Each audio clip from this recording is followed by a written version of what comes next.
ఏలాంజ్ and సోహ్నే ఈ company తయారు చేసే వాచ్లు ప్రపంచంలో ఉండే అత్యంత ధనవంతులు మాత్రమే ధరిస్తారు. తాజాగా ఆ వాచ్ మెగాస్టార్ చేతి మీద కనిపించింది. ఆయనకు ఆభరణంగా మారి తన విలువను మరింత పెంచుకుంది. ఇంతకీ ఏంటా watch speciality? CMR shopping mall మన హైట్ నగర్ లో భాగ్యలత కమాన్ పక్కన ఫిబ్రవరి 29న ప్రముఖ సినీ తారలచే గొప్ప ప్రారంభం.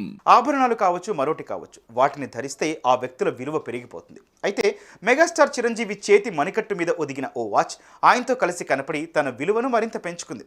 హీరో వరుణ్ తేజ్ నటించిన ఆపరేషన్ వాలంటీర్ చిత్రం ప్రీ రిలీజ్ ఈవెంట్లో పాల్గొన్న చిరంజీవి చేతికి అందంగా అమిరి ఏదో తెలియని ఆకర్షణతో అందరి దృష్టిని ఆకర్షించింది ఓ చేతి గడియారం. జర్మనీకి చెందిన ఏలాంజ్ అండ్ సోహ్నే కంపెనీ తయారు చేసిన ఆ వాచ్ ప్రపంచవ్యాప్తంగా ఉండే కుబేరుల చేతుల మీద మాత్రమే కనిపిస్తుంది. అత్యంత విలువైన కార్లను, ప్రపంచ ప్రఖ్యాతి చెందిన చేతి గడియారాలను కలెక్ట్ చేసే అలవాటున్న పద్మ విభూషణ్ చిరంజీవి చేతి మీద అది ప్రత్యక్షమైంది. అందరి దృష్టిని ఆకర్షించేసింది.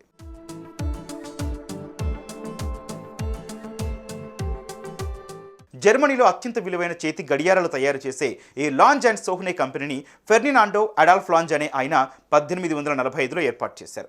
అప్పటి నుంచి కూడా అత్యంత ఖరీదైన వాచ్ల తయారీలో ఆ సంస్థ ప్రపంచవ్యాప్తంగా పేరు తెచ్చుకుంది. ఆ కంపెనీ తయారు చేసిన ఈ వాచ్ ధర ఏకంగా 50,57,000 రూపాయలు.